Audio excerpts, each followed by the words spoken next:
Hi guys, welcome to How to Solutions YouTube channel. In today's video, I'm going to show you how you can put Instagram in chronological order. Before getting into this video, must subscribe to our YouTube channel and click on the bell icon. The first step you need to do is to open Play Store and search your Instagram and update your Instagram application. Once you've done that, you simply need to go and open Instagram. Once you open Instagram, you simply need to see your profile, but here you can see that your Instagram profile is not in chronological order.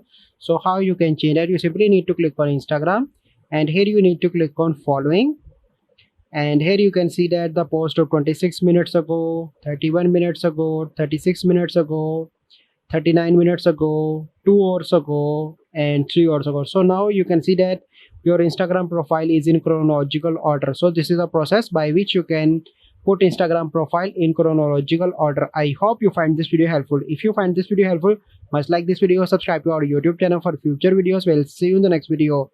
Thank you. Have a good day.